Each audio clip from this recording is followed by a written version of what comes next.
Hello guys, मैं वर्षा प्रस्ते। आज हम पढ़ रहे हैं एमएससी फर्स्ट सेम का लीनियर अलजेब्रा का एक क्वेश्चन है, matrix representation of linear transformation. उसके हम क्वेश्चन देखेंगे। पहला क्वेश्चन ये कह रहा है, suppose T R square belong कर रहा है R square is given by T X Y equal 4x minus 2y x plus Y let be 5। ये हमारे पास एक क्वेश्चन है।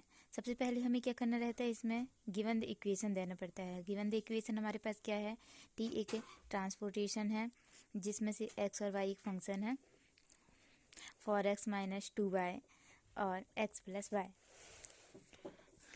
फिर इसके बाद हमें फाइंड द मैट्रिक्स। हमें ये जो फाइंड मैट्रिक्स रिप्रेजेंटेशन है वे हमें क्वेश्चन में गिवन है, वहाँ से हमने लिखा है।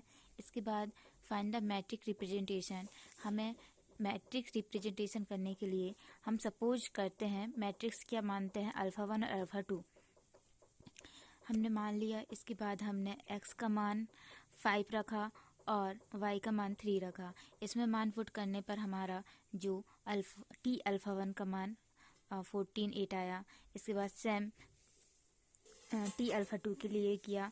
फिर हमने लीनियर कॉम्बिनेशन निकाला। हमने फर्स्ट कॉलम इसलिए लिखा क्योंकि हमारे पास 2 लीनियर कॉम्बिनेशन है, टी 2 लीनियर ट्रांसफॉर्मेशन है इसलिए। इसके बाद हमने घटकों को तुलना किया, जो हमारे पास एलिमेंट्स हैं उनको कंपेयर करने पर। फिर उसके बाद हमने क्या किया, हम ऐसे कंपेयर करते हैं, अगर पॉजिटिव है जैसे प्लस प्लस है तो हमने उसमें क्या किया, माइनस करते हैं। इसके बाद हमने इक्वेशन 2 को अल्फ़ा 1 का मान निकाला। अल्फ़ा 1 के मान निकालने के बाद सेकेंड कॉलम लीनियर कॉम्बिनेशन निकाला। लीनियर कॉम्बिनेशन निकालने के बाद कंपेयर किया। कंपेयर करने के बाद वैसे ही अगर प्लस प्लस है तो हम वहाँ पे माइनस करते हैं, और अल्फ़ा 1 का मान इक्वेशन 2 में रखने पर हमें अल्फ़ा 2 का मान लिखे।